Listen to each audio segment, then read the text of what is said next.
This episode of the A-List podcast is brought to you by FanDuel, the exclusive wagering partner of the CLNS Media Network. Welcome into the A-List podcast. As usual, Kwani Lunis, joined by Sherrod Blakely and Gary Washburn. Welcome to another week of the A-List. How have you two been? Surviving, like the Celtics. Surviving. Thriving? Is there thriving in there or just surviving? I just said surviving, and that was 100% intentional. Gary, are you thriving, hopefully? Sort of, yeah. I mean, life is good, I'm Gary Washburn. Of course I'm thriving. Whatever. Whatever, Sherrod. But everything is good, and obviously kicking into the last hurdle of the season, the last part of the regular season. We'll see what happens, but it's fascinating ball right now. Absolutely. And we'll just start right off the top. Let's get into the players specifically.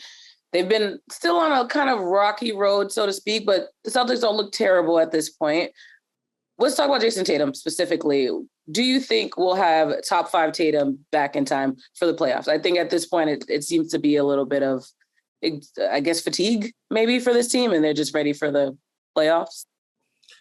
I don't know if it's fatigue, Kwani. I mean, Tatum just don't look like Tatum. He's nice. He's scoring. He's getting buckets. I mean, Deuce Daddy's still getting buckets. He's doing that. But the thing is, he's doing it in a highly inefficient manner. And that, I think, is having a domino effect that has made the Celtics post-All-Star break a 500 team. Mm-hmm. And last I checked, 500 basketball ain't going to get you no championship. So Tatum, I think he's the one guy, when you look at their roster of guys who have just kind of not been themselves post-All-Star break, and there's been multiple guys who fall into that category. But Tatum is the one guy who really has to get back into a good flow, a good rhythm, and show folks and remind folks why not that long ago he was considered one of the front runners for league MVP. Right now, I'm not sure if he's in the top 10 for the MVP at this point. Yeah, I'm looking at his splits right now. Not good. 10 games since the All-Star break.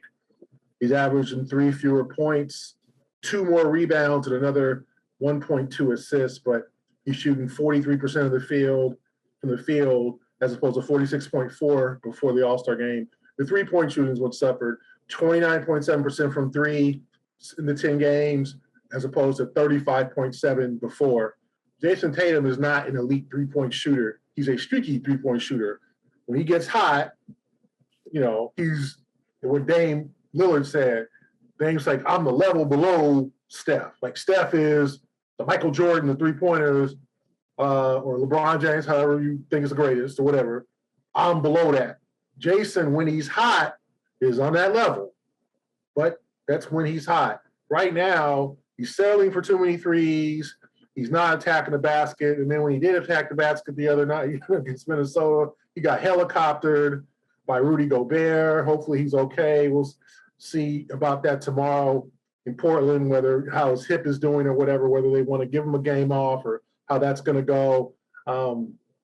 But Jayson's settling. He's really trying to, you can see it. He's really trying to get himself going from 3. He's trying, he's 0 for 8 against the Timberwolves. Like he's really trying to get himself going, and it's just not working. So the question is, for Joe Mazzulla and Tatum, well, what do you do, Jayson? Do you keep taking them, thinking eventually it's going to end? Your slump is going to end? Or do you attack the basket, get to the rim, get to the free throw line, score in different ways? I think obviously, as we've seen with his numbers, his rebounds are up and his assists are up. So he's trying to do different things, although he's slumping offensively. But he is just settling for way too many threes, the step back threes. He's doing the Kobe-itis thing again.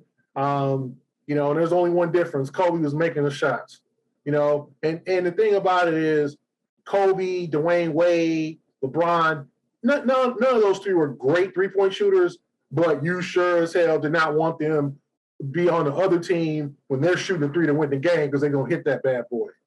So if Jayson wants to be that guy, which is fine, you want to be like, don't leave me open from here. I'm going to kill you, but I ain't going to hit them all, then that's fine.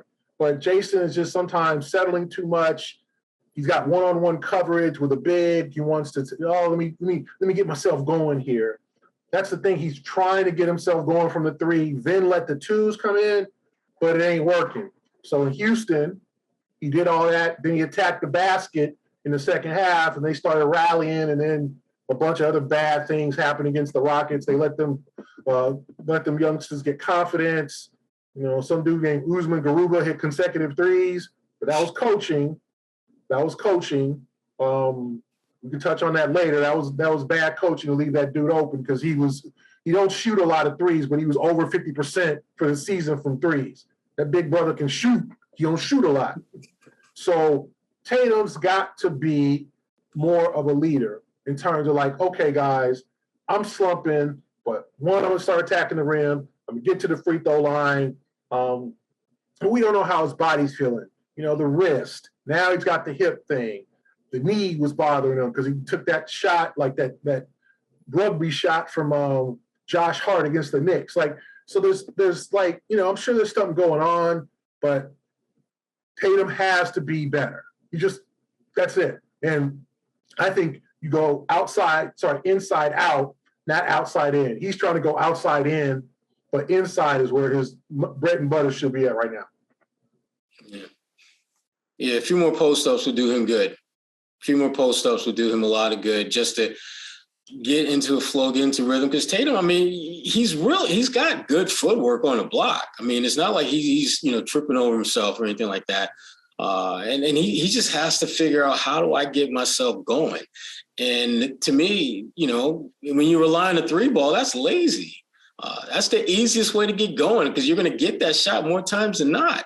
But on the block, you got to outsmart your man. You got to outmaneuver him, out-finesse him. And Tatum has that skill set in him. I'm just hoping somebody will tell him that if he's not figuring that out on his own. Which again, I think back to just what Gary was just talking about, coaching. This is when coaching matters.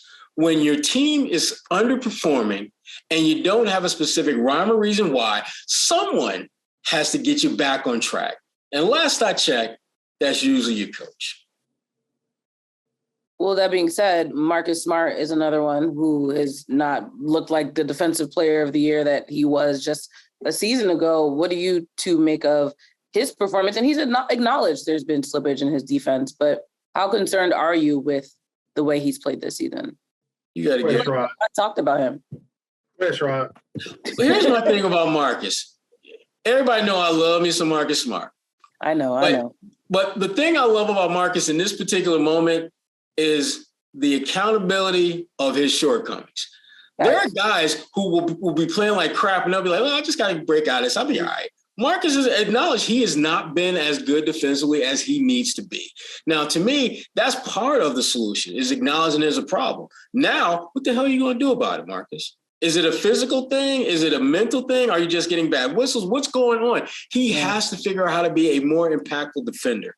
And that, to me, relies on him putting a little bit more focus on defense. Marcus still takes way too many heat checks that a guy who's not a heat check shooter should be taking.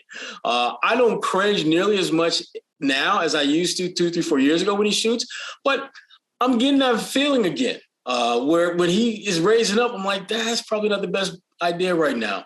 Give him his credit. He's made some big shots in his career, but right now he really needs to get back to what got him to where he's at in this league, and that is his defense. I don't think that he puts as much focus on that now, in part because he's been asked to do more things. But to me, I always thought that was the beauty of having a Malcolm Brogdon and a Derek White around.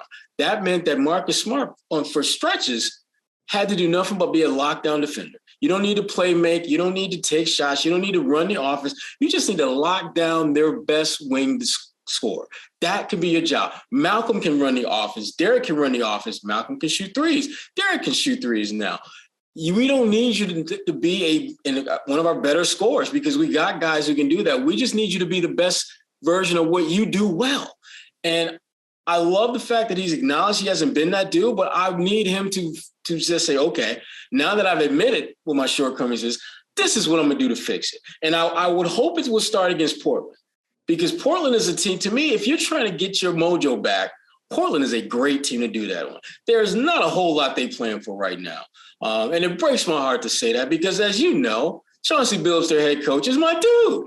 Love me some Chauncey Billups. Love me some Chauncey Billups. But his team is playing horrible basketball. They should be better than they are. And we all know that. And if you're the Celtics, you need to take advantage of that and just continue on your winning ways and just, again, take care of your business. And I think defensively, Marcus Smart stepping his game up at that end of the floor, that's going to be a big part of that. Yeah, I'm going to look at the splits again with Marcus. There's a lot of good information here with Marcus on these splits. Okay. Pre-All-Star game, he was, for the season, he was shooting 42.5% for the field. Yeah, that's okay. You take that. For Marcus, that was okay. Yeah, 33.3% from the three-point line. That's you okay for Marcus. Like, that's his lane, 33, 34, maybe 35%. In the 11 games since the All-Star break, Marcus is shooting 36.1% from the field and 32.3% from three-point line. But he's averaging more points per game. What does that mean? That means Marcus is taking more shots. Okay? Marcus has taken about 6 three-pointers a game since the All-Star break. Too much. Okay? Marcus took about 4.5 before the All-Star break. Okay? Marcus's assist was 3-to-1 assist-to-turnover ratio pre-All-Star break. Since then, it's 4-to-3. He's got 41 assists to 30 turnover. That's not 43 is not good. If at home, ladies and gentlemen and folks, if your assist to turnover ratio is 4-3, you're going to get benched as a point guard. High school, pee-wee, ball, whatever. Right backyard, yup. AAU, whatever. Okay, whatever team. If you are turning the ball over 3 times and only assisting it 4, that's bad. Okay.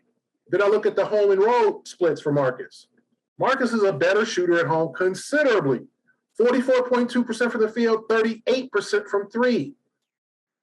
On the road, 38.5% from the field, 29.8%, 30% shooter, like considerably a better shooter at home. Okay. His offensive rating since the All-Star break, 94. Before, 113. So all these numbers are just alarming. He's having not a good year, right? And you can blame injuries. Marcus putting a lot of pressure on himself. I think we saw a lot of good Marcus early in the season when he was, he was whipping the ball around and he was making great passes and he was setting it. But now he's doing too much. That three-pointer against the Cavaliers, when he was open and he just launched it and he was 4 for 17 in that game. Like that's what loses you games. Do what you do. And that's my main complaint about the damn Celtics. I've watched Milwaukee throughout the season, but more closely, the win at Phoenix, the win at Sacramento, they play with the same damn personality. They know who they are, and they're going to win or lose that way. And most of the time, it's winning. They don't do – Drew Holiday ain't taking 35-footers. Chris Middleton ain't trying to dunk on you all the time. Giannis is just the greatness of Giannis. Brooke Lopez has been Defensive Player of the Year, in my opinion, and he can shoot like – they all have roles. And now Joe Ingles, who is seems to be a perfect acquisition for him because he's he's open. So the Celtics have to develop personality, and that starts with Marcus. Marcus has to be a distributor, a better distributor, not these trick passes, the Harlem Globetrotter stuff. Stop that. Stop shooting the ball when you think you fouled. Marcus, you've been in the league 10 years now. We've been there for the whole Marcus Smart experience from 2014 to 2023. He don't get those calls. Never, ever. Okay, ever. Giannis gets those calls. Always. Steph gets those calls. The great ones get those calls. Marcus, I know he fouled you, but you just can't flip it up there and and then stand there and complain. So Marcus has got to be more mentally focused. If he's hurt, or Joe, go back to coaching, guys. Joe's got to figure out, do I want him in my closing lineup? And is he making winning plays? Yeah. Okay. That's the thing. You don't need Marcus to score. Marcus should not be taking 6 3-pointers a game. He's a 30, he's a below average 3-point shooter. We all know that. Now, can he get hot? Of course. Does he lead the league in, oh, hell no, don't take that shot. Oh, damn, he hit it. Like, he leads the all-time NBA history and don't shoot it. Oh, damn, he hit it. That's crazy. Damn, Gary. Like, that's his I'll question my boy like that. That would be on his plaque. Damn, like, Gary. You know, but now it's time to play smarter ball. And you got some real big games coming up, Milwaukee and Philadelphia. You want to finish this road trip with 3 more wins. You lost the easiest game, although Houston beat the Lakers. So Houston got a bunch of young bucks. Beating the Celtics and beating the Lakers ain't the same, G. You know that. Celtics took them lightly and got burned for it. But if you want to finish this road trip 5-1, if you want to be that team and you want to push the Bucks for the number 1 seed and don't lose the number 2 seed to Philadelphia, Marcus has got to play smarter ball and quit trying to be hero ball. He's the king of the hero ball now. I just always go back to that shot in Cleveland. They could have won that game. Yeah, if Grant hits the free throws, they win. But Marcus also had a wide open 3-pointer that went on a night he was not hitting 3-pointers, and he chucked it. And it's just like, that's bad. That's old Marcus Smart. The Celtics need 2021-22 Marcus Smart. Nope. Let me hold this up. Let me set Derek up for a shot. Let me throw in the paint. Let's get a paint touch. Smart, heady ball. Not this wild stuff that he be doing sometimes. And sometimes it works. The offensive foul off the free throw, the foul he caused. But it's also he got ejected against Atlanta. He fouled out a couple of games. So Marcus is the temperament as we see the temperament. I remember, you'll laugh at this, Sherrod. Like, you could just tell. Like, I remember 7 years ago, our friend Jason Jones from the Sacramento Bee, the Kings were in town to play the Celtics. Jason Jones says, Gary, I talked to DeMarcus Cousins before the game. He's going to act a fool tonight. Jason called it. He said, something's going to happen. Something is going to happen. DeMarcus mad. I don't know what it's about, but DeMarcus is about to act a fool. What happened? DeMarcus got ejected. I think he slammed Marcus to the ground. He got ejected. Jason, when you know guys, as we do, and you know certain temperament, you're like, you know what? Like in Atlanta, you just knew Marcus is not happy with Trae Young. He's irritated by that dude, and Marcus about to start something. You know, so to me, Marcus got to be more heady. And then if he's not healthy or he's not productive, Mazzulla has to potentially go with the lineup of Brogdon and right down the stretch, if that's going to help you win, because ego's out the door right now. Yeah. Gary, the point that you bring up about Derek White and Brogdon and Marcus and down the stretch, I'm struggling to understand what Joe Mazzulla is seeing that we're not, because all the analytics, all the eye tests that we take show that those 2 guys have been more impactful and effective post All-Star break down the stretch than Marcus. And again, as one of the biggest Marcus Smart homers out there, I would bench him down the stretch more so than Joe does, because the way that Malcolm is playing, the way that Derek is playing, the way that the team is working, it's to your favor when Marcus is not on the floor down the stretch. That doesn't mean you completely take him out of rotation. No, you don't Grant Williams him. You don't do a Grant to him. No, you don't do that. But you definitely be smarter about how you utilize him down the stretch, because you have a couple of guys that can play that position who are playing well. And last I checked, that's kind of the point of what you're doing this for, to play well when it matters most. So part of me is thinking that maybe Joe is just saving that for this little playoff surprise that we're going to see, where all of a sudden down the stretch, we're going to see the guys who are playing best on the floor and not the guys that he wants to be on the floor, that he hopes will play the best.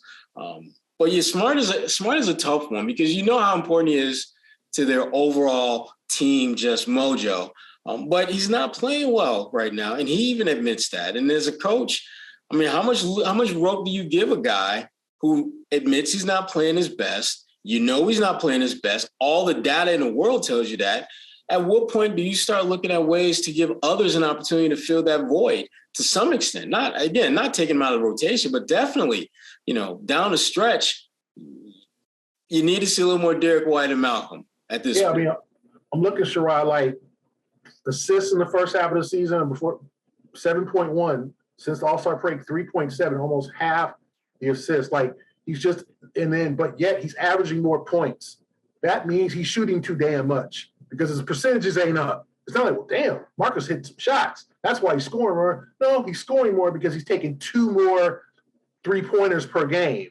And then he's trying to do and then as we've seen, he was really effective with the post-up, little short jumper. He's not hitting those as much anymore, right? He's missing layups. There's times he's missing free throws. So I think there needs to be, now do you give him some rest? Do you give him some load management? Do you give him a game off when you get back home? I don't know. But there has to be some hard conversations in management and with Marcus and Mazzulla about how to get him right. That's fair. So I guess moving on to the third part of their big three, if that's what we're going to call them, Jaylen Brown, he's been looking pretty decent, I would say, despite I saw on his Instagram having a loss in a family, which is why he lost that game in February. But what have you two made of his performance? Last game, a double-double, 43 against, I believe it was Houston. So he seems to be like the constant at this point. But what do you two think? Well, first off, condolences to him and his family. I've had a conversation with someone close to Jaylen, and I'm not going to put his business out in the street because I don't do that. But it's someone that's very close to him that he lost. But it is on his Instagram, the photo, if anyone's interested in looking. But yeah, he's been playing out of this world. He's been the best player on this team since post All-Star break. Let's just call it what it is. The thing about Jaylen that distinguishes him from Tatum is that Tatum has, I think, greater highs and greater lows. Yeah. Jaylen is just a rock. He's going to get, and when he plays a little bit better than normal, it's noticeable. But his lows aren't, because his lows they're not really lows. He'll have a bad game, but it doesn't really feel like a bad game because when you look at the bottom line and you look at his stats, it's like, that's not really a bad game. That's just, he was had an off night. Mm-hmm. That to me is why Tatum has to get his stuff together, because Jaylen is ready. Jaylen is like that number 2 on your team who's just like, look, you know what I'm going to do. Why? Because I do it every damn night. What you going to do, numero uno? Tatum has to be that guy. He's got to figure this out because and for me, just watching him play is frustrating because I know that Jaylen is just like, you know what? All the haters who didn't think I could do this, didn't think I could do that, you do realize I'm giving you 25 a night easy. Casually, Easy. And I'm not even the first option. And down the stretch, who y'all looking at? Who y'all coming to? Tatum need to get his act together if this team is going to win a championship, because Jaylen is ready. Tatum is the one that needs to really get his stuff together. Yeah, I'm looking at my splits again. So call you split money. Splits again, man. 10 games since the All-Star break. Yeah. Jaylen's averaging 28.1 points a game, shooting 50.2% from the field and 38.3% from three. His offensive rating is much higher than it was in the first half, and so is his defensive rating. So he is bringing it. Obviously, it's always with him, there's 2 kind of Achilles heels to his game, the free throws and the turnovers, but he seems to have improved on those, not all completely solved all those problems, but just an efficient player. He's carrying them. Now, the question is, and I got a lot of heat for this, for asking about Mazzulla, about Jaylen kind of carrying the team when Jayson was out, and everybody thought I was asking Joe, do they get along and can they play together? I know. I don't know how to draw that conclusion, but keep going. People love that narrative. Yeah, I didn't ask that. I know they can play together. What I was asking was, sometimes how does Jaylen feel when, like against the Houston Rockets, Jayson gets the last shot, even though Jaylen had 43 points? Yeah. Is that a situation? Now, we're not talking about Jordan and Pippen or Pippen and Kukoc, or Pippen didn't want to go into the game and he was mad, but is that a situation when Jayson's off that you call a play for Jaylen, right? And how does Jaylen feel about that? Man, I have 43 points, and you give it to a guy who's got 20 and who's not had a big good. That's my dude. Like, they're good. I'm not causing any strife, but Jaylen's got to feel like Jaylen feels like he's a number 1, 2. Yeah. 1A, 1B. 1A, yeah. Well, the thing about that, Gary, though, is Joe Mazzulla has shown the willingness to take a page or two from Brad Stevens, and I think this is an opportunity for him to do that again. You remember Brad will call these ATOs for not the third, the fourth, the fifth option. And he did that based upon either the matchup or the way they were playing. He didn't have this preset pecking order that, well, because you're our leading scorer, last play of the game, I'm calling for you, regardless of how you're playing. It was based on how you were playing and how your situation in that moment gave the team the best opportunity to win. And I find that Joe has his own idea of how he wants this stuff to be scripted, and it doesn't necessarily take into account what's happening in that moment. I mean, to your point, Jaylen, if you call a play for Jaylen to take the final shot and it doesn't go in, no one's going to be like, damn, why did he call it for Tatum? They'd be like, he called it for the guy who had the hot hand. That's kind of what you're supposed to do. That's again, I'm hoping that a lot of the stuff that we're questioning and we're not sure about with Mazzulla is going to become crystal clear once we get to the playoffs, and that maybe he's just playing some Jedi mind tricks with us. But there's a big part of me that's just like, nah, bro, that's not really what's happening. This is just who he is. And it makes me real nervous for this crew come playoff time, because you need a coach who understands the nuances of playoff basketball, and knowing that the script that you begin the game with is not necessarily going to be the script you need to finish it with. And the edits that you make along the way can be the difference between going on and winning a championship or having your ass bounce in the second round. I have 2 more parties involved in the Celtics team right now that I want to talk about. But before we do that, let's talk about FanDuel. Massachusetts. Here we go. Our partner, FanDuel. At this point, you've heard betting is officially legal in Massachusetts. The wait is finally over. FanDuel, America's #1 sportsbook, is now live here in Massachusetts. And new customers in Mass can get in on the action with $200 in bonus bets guaranteed when you place your first $5 bet. Just sign up at FanDuel.com/Boston. Finally, you can bet on all your favorite sports, from the money line to point spreads to player props and so much more. The thing that we love here on the A-List podcast about the FanDuel app is that they do just make it so much easier when it comes to online betting. And the app is so easy to use. It's very convenient. We're in Massachusetts. Again, download that app. Bet now on an app that's safe, secure, and super easy to use. Those are the 3 big things that I think anyone that wants to bet would be looking for. So don't miss your chance to get that $200 in bets, bonus bets specifically, win or lose. Visit FanDuel.com/Boston and make every moment more on America's #1 sportsbook. 21 and present in Massachusetts. First online real money wager only. $10 first deposit required. Bonus issued as non-withdrawable bonus bet that expires in 14 days. Restrictions apply. See terms at sportsbook.fanduel.com. Gambling problem? Hope is here. Gambling help line ma.org or call 1-800-327-5050 for 24/7 support.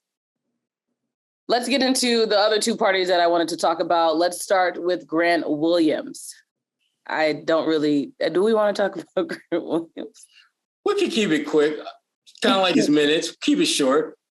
Oh, that was mean. And y'all know I love Grant too. Grant's my listen. I'm going. Let's be honest. I'm just going to focus on the Timber Pups game, because that was the one where he got some burn, and he came up with one of the biggest low key plays of the victory. I mean, winning that damn jump ball from the Stifle Tower. Right. If it's Timber, if you're trying to insult the Timberwolves, what's the baby wolf?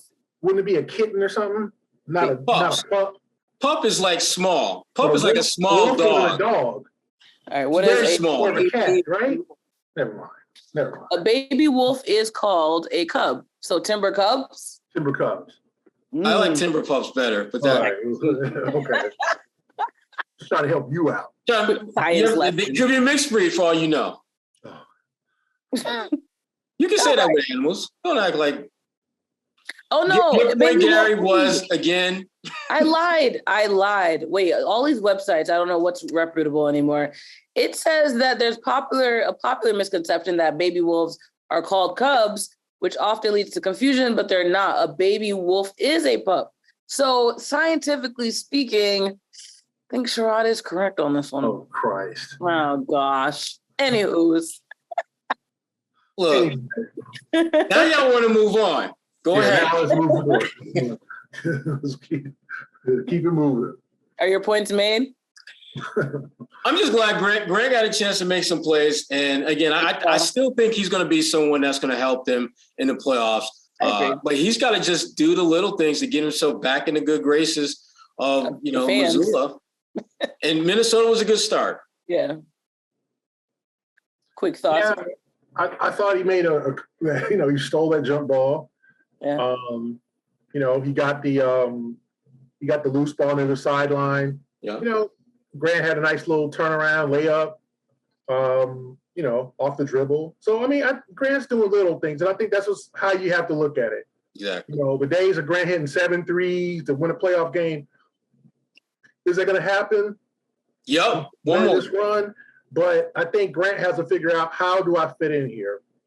Let me take advantage of my opportunity. There is a role for me on this team, and I have to flourish. If it's getting a loose ball, they got enough scores. If it's getting a loose ball, blocking out on offensive rebound, not allowing another offensive rebound, like taking a hard making a hard foul on somebody, sending them to the line, like that's what Grant needs to do. Be a workhorse, be a blue collar guy, and then we'll see what happens this summer in free agency. But just do the little things to make winning plays like you did against Minnesota, and I think that's how he's going to stay on the floor. All right, finally, not Grant, just talked about him. Joe Mazzulla, you've both talked about him throughout the entire episode already, but what more, and you kind of answered this, but what more do you want to see from him during this final stretch as a coach? Consistency, creativity, and leadership. Give me those three, and we're good.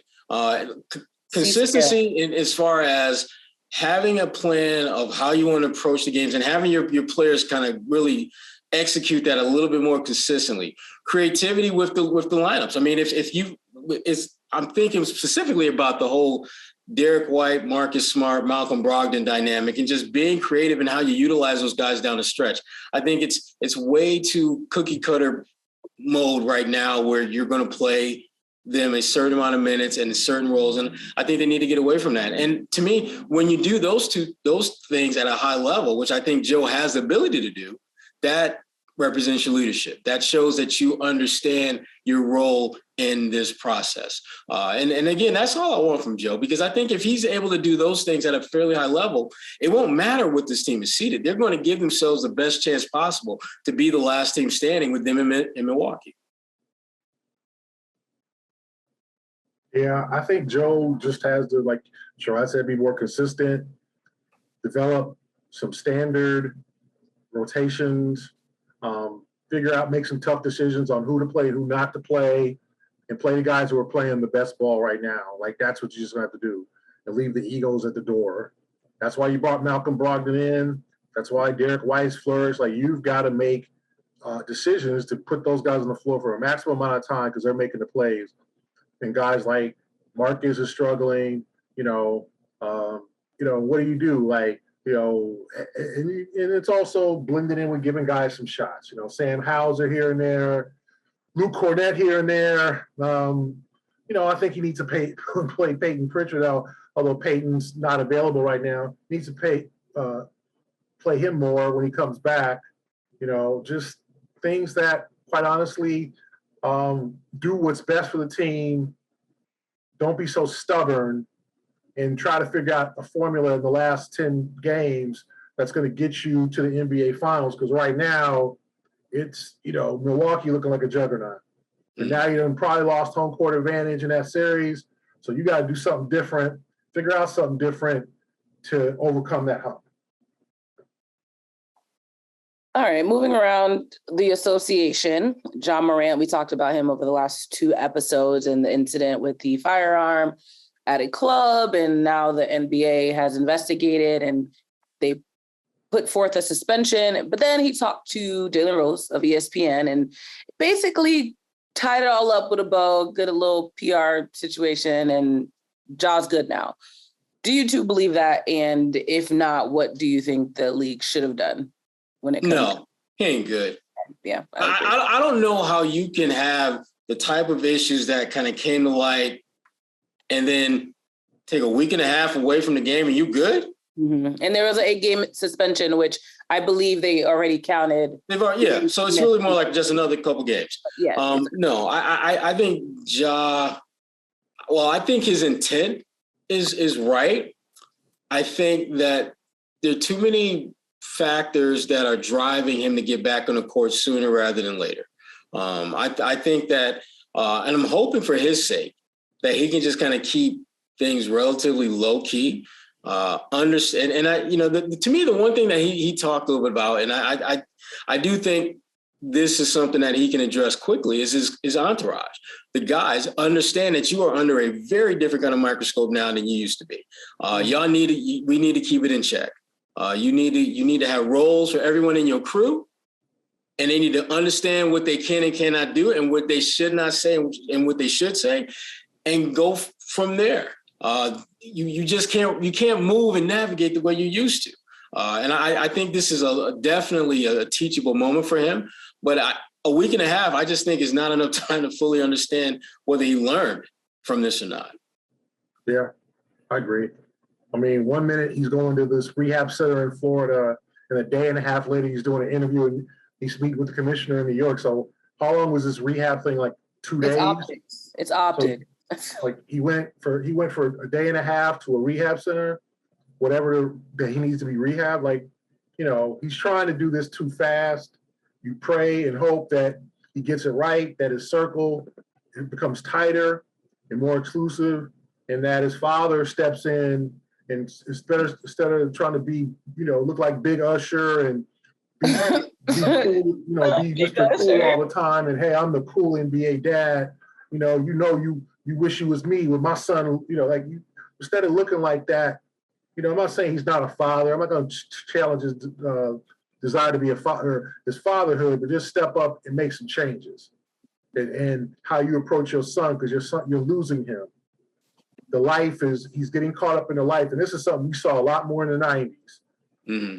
Drugs, the alcohol, the partying, the strip clubs, and this is before camera phones. This is before they had tape recorders in the strip club to show him getting the lap dance. Like the photo, yeah. And all the money on the floor. Like, this is when guys were getting caught up. Ask J.R. Smith. Ask some of these guys who just couldn't stay away from going out, and it ruined or derailed their careers. So, and then, Ja's a father. He's got a young daughter. Like, set an example. Be serious about your craft. And then also the Grizzlies. They're a bunch of youngsters, and they haven't matured. Dylan Brooks talking mess all the time. Desmond Bain, like all those dudes, like they don't have, except for Steven Adams, they don't have that guy that's like, hey, fellas, don't do that. Like, that was the 90s. The 90s, we had some 35-year-old on his last days, but like a Udonis Haslem is now, but he was going to give you a headlock or, a Charles Oakley kind of thing and be like, don't go out. We going to dinner. We're not going to the club. Yeah. You want to invite somebody that you like to dinner, do that. Don't go to the strip club. Don't go. We got a game tomorrow. Why are you out? So. And I hope this was a warning signal for a lot of the players in the league, because even just seeing the way that the photo surfaced of him at the strip club, and then the owner is like, oh no, but he didn't drink. And it's like, you're not actually doing a service by releasing the pictures and saying that, but also it's like, I think these players need to understand, like, you just can't be around anyone. And I imagine that they've heard this and seen what Ja's going through right now, but you are in the public eye and everything you do will be picked apart. And for you to be out in these streets acting up, like, someone's going to say something. You can't just trust that everyone's going to be discreet, because clearly the discretion doesn't even work for strip club owners at this point. I really hope this is a wake-up call, because I hate to see these young men just get themselves, throw their lives away really for foolishness is what it seems like. But moving on, Lonzo Ball, Chicago Bulls guard, he is actually going to reportedly undergoing a third surgery on his left knee that is expected to cost him most, if not all, of the rest of the 2023-2024 NBA season. That's according to Shams Charania. What do you two make of Lonzo's career at this point? Do you think there's hope for him to even have a career in the league after all of these surgeries? I just want him to be healthy at this point, because the career, it is what it is. I mean, it is what it is. I would not be surprised if there is some type of litigation that comes about in the coming months, year or so, relative to these surgeries, because something just doesn't add up. Where a player who has been as talented as he has been for so long, to have what seemed like a relatively minor injury, have it repeatedly, something not go right. That there's something doesn't add up to this, and I think, unfortunately, he's the collateral damage in whatever that mess up is. And to quickly add, so Shams also, this is in real time, a minute ago actually, just said that Lonzo Ball will undergo a cartilage transplant in his left knee, but he quote tweeted his initial report about a third surgery. So still unclear as to whether or not that was a correction, because he didn't necessarily state that. But either way, the same thing goes. It seems as though Lonzo is going to undergo some kind of procedure. But Gary, your thoughts? Yeah, it's sad. I mean, I think he's really naturally a good kid who had a potential to be one of the league's top frontline point guards, and he was starting to get his shot together, and that was the whole thing. His shot was kind of broken once he got to the league, but he was a very solid player. And just, I don't know what happened to the knee and when it all started, but it reminds me a lot of Grant Hill, who had the multiple ankle surgeries in his day, because he played on it hurting, or he played on a broken ankle, fractured ankle when he was with the Magic, and then he had some surgeries that went awry, and then he had to have his ankle bone completely reshaped and all that, to finish out his career as not what he once was, but a decent, productive player. And at this point, you're just hoping, and it's sad. I was looking at Chris Dunn. Remember the guy, former lottery pick, same Jalen's class, just signed the rest of his from Utah. He played 20-something games over 2 years, with knee injuries. He was out of the league for a while. Everybody thinks everybody going to play 20 years, 18 years. Everybody ain't LeBron. Everybody ain't Kobe. Everybody ain't Steph. Sometimes these kids, they won't make it to 30. And so I hope Lonzo gets his degree, finds a alternate business, saves his money, because now you're just kind of are you an NBA starter? Are you a backup who's just gonna, like Randy Livingston? I remember him. Obviously, dates back to former LSU kind of superstar, and ended up having knee injuries. Or locally, Leon Poe tore his ACL twice, one in high school, one in college. And then, the doctor said, dude, you got about 6 years in these knees. So save your money. You're not going to make it to 30 on these knees. And he didn't. He played about 5 or 6 years. I think he invested his money. I think he was smart or whatever. It's not promised. And I think this is one of those examples, unfortunately, for these young guys to not, invest your money. My friend, one of my big time buddies, Marshawn Lynch, said, save your chicken, get your mental, save your chicken. Hopefully with this contract that, Lonzo signed, he can save some of it, invest it, because obviously him playing till 34, and let's look at someone like Derrick Rose. Derrick Rose was MVP, probably a Hall of Famer, can't miss if he doesn't tear his cartilage in that playoff series when the Bulls were the number 1 seed. They got knocked off by the 8 seed Sixers, and just various injuries. And now he's still hanging around, but everybody's going, it's what if with He's a Derrick role Rose. player. What if he didn't tear his knee up? Derrick be in the Hall of Fame. He'd still be probably one of the top guards in the league right now because he still made it work, despite his injury. So I think this is a lesson to these young guys that nothing's promised. All this money and this lifestyle, it can be taken away. And sometimes your body fails you. All these dudes aren't robots. And I think we all look at LeBron and Steph and Kobe and even Shaq playing till he's 38 and think, oh, well, I'm good for 15 years. Like, no, you're probably not. Look at McGrady. McGrady was done by 30. There are guys who just, they don't make it. Isaiah Thomas, our friend, was done by 32, 33. He tore his Achilles. He was done. Like, it's not promised. So I hope that Lonzo invests his money, gets himself together, and then gets the right procedure, and then tries to come back and regain some of what he had. Okay, and finally, the MVP race, it's heating up as it usually does around this time. Joel Embiid is back in right now. It's really head on head between him and Jokic, not Doncic. The top five, I'll just read them out. So it's Jokic, Embiid, Giannis, and then Harden and Doncic and Tatum are like rounding out the top six according to Basketball Reference. But Joel Embiid, I think, has gotten the most conversation surrounding him at this point. Do you think he's a legitimate front runner at this point? Are you buying or selling that? I'm buying it only because it's his time. And that the MVP race, there tends to be this fatigue in voting for a particular athlete. And so it's like, okay, well, who haven't we given a damn award to? Mm-hmm. Hey, Joel. And Joel has been runner-up for the award like twice already. So it's not like he hasn't been in position to get it.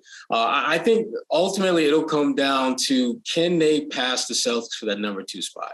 Because when you look at the things that Sixers team has been through, for them to finish with like the second best record in the Eastern Conference based on all the ups and downs that they've gone through, Joel, I think, will be well positioned to win the award. But if you start going through the numbers, I think Jokic, I think Giannis, I think are better choices, to be honest. But I can absolutely see them giving it to Joel simply because he hasn't got one yet. Yeah, I mean, I'm going to say this. Like, I voted for Embiid last year. I think he deserves the MVP. Now, I love Jokic's game, but Denver's struggling. I think, personally, myself, how we all do it when like, yeah, we know, fool, it's you. Me, myself, I think Embiid's a top 75 player of all time. You can argue me down if you want. I think he probably should have replaced Anthony Davis. Like, I've never seen a player like Joel Embiid. Touch from the basket, physical, can shoot the three, he hits free throws. Every big man, most of them had a weakness. Like, Joel don't have no weaknesses. Now, does he a little dramatic? Does he fall a little too much? Does he talk a little too much mess? Of course. Yep. You love it. I think Embiid should have been the MVP last year. I think he's carrying them. He plays in almost every game. Jokic is a great player, though. Does he deserve 3 in a row? That's a good question. I think it's also, as I've argued for years now, it's not who's the best player in the league. If that's the case, you're going to give it to Giannis. It's what player is most valuable to his team. What would the Sixers be without Embiid? So, and say you can make the same card for Jokic and the Nuggets, but I just think Embiid is having a marvelous season so far. I mean, he's just stepped his game up. Remember, when they lost to the Celtics, they were struggling. Everybody was down on the Sixers. Now they're back. They're winning games. He's carrying them. So I think Embiid's the MVP in my opinion right now. All right, that's enough NBA. Do you two have a favorite for the NCAA men and or women's tournament? Also, sorry about your loss. Sherrod, Coach Boeheim did his thing in Syracuse. Oh, we're good. Adrian Autry came to Syracuse same year as I, so we're good. We're good. That's saying We are very good. No, my winner NCAA tournament. I think this is a year that someone like the team I like a lot is Houston. I like them. I think this might be their year. On the women's side, it's not even worth getting into. obviously. Philip Staley, South Carolina own that. They run it. It's like, not I even don't know why I had to ask. it's I don't think they're gonna have a game that they win by less than 15. They're that damn good. Boston is a beast. I mean, if women's college basketball had the same rules that the men's game do, she would have been the number one pick probably 2 years ago. Mm-hmm. She's so damn good and great size, soft touch around the basket, good face-up game. She's the real deal. She's a different kind of player, but she reminds me a lot of the fundamentals that Tim Duncan had when he came into the NBA. I think she's gonna be a phenomenal WNBA player. It would be fun to see South Carolina, UConn again, but it's crazy how that's not even a legit matchup anymore, given all that Gino's done in women's sports, women's basketball specifically. Yep, and don't forget my pick to win it in the men's side. Houston is a plus 500 to win it all. Shout out to FanDuel for letting nowhere to go for that one. Yes. Mm-hmm. So that's not bad. He just went based off the odds. It's not bad. Yeah, that's tough. Well, I ain't picking Arizona because they just lost to Princeton. Yeah. So I'm gonna say Alabama. I know if they're shaky and what they've done off the floor, I get it. But they just seem so deep and they seem focused. And I don't know who's rooting for Brandon Miller, and that whole story is tragic. And I don't know if he should be playing, but just as a team, they're very good. The women's side, South Carolina. Maybe Stanford can give them a run. UConn, if they're healthy, if they can get healthy. I was going to say Notre Dame, but they lost their starting point guard, kind of an All-American player. They could have pushed them. But it's South Carolina's to win. And let's see what happens with Dawn Staley in the offseason. Does she want, the Temple job is open for the men. Is a high-level college ready to make a woman a coach. I think that's a perfect job for her because where is she from? Philly. So, and she is Philly. If I'm Temple, and she coached Temple women, if I'm Temple, who else you gonna get? Like you went and hired Aaron McKee. It didn't work out. Former player, longtime NBA player. Obviously, he got 5 to 4 years. So, there's no better choice out there. So, I'm gonna go South Carolina because it's kind of the easy one. But I'm gonna go Alabama, and obviously Arizona's out, Virginia's out. Yeah, we just halfway through the first day. So. Howard's out. That was we got an HBCU up in there. They just got their butts. And it was a tough night for the SWAC last night though. Texas Southern and Southern both got bounced. Yeah, walloped in the playing game. You want to see HBCUs flourish, and it was good for Howard. And I know a lot of HU alumni went out there to Iowa to watch their team, first time in 31 years. But you want to see HBCUs flourish, and they both struggled, the SWAC teams. But it's going to be an exciting tournament. I'm looking forward to it. One day BC will be in there. That's a wrap on the A-List podcast. For Sherrod Blakely and Gary Washburn, I'm Kwani Lunis. Good luck to your March Madness teams. Oh, and shout out to Damon Stoudemire at the Georgia Tech job. Yes. Congratulations. Shout out. ACC basketball. Oh, man. Have a great week. I know some ACC games I'm going to be going to next year.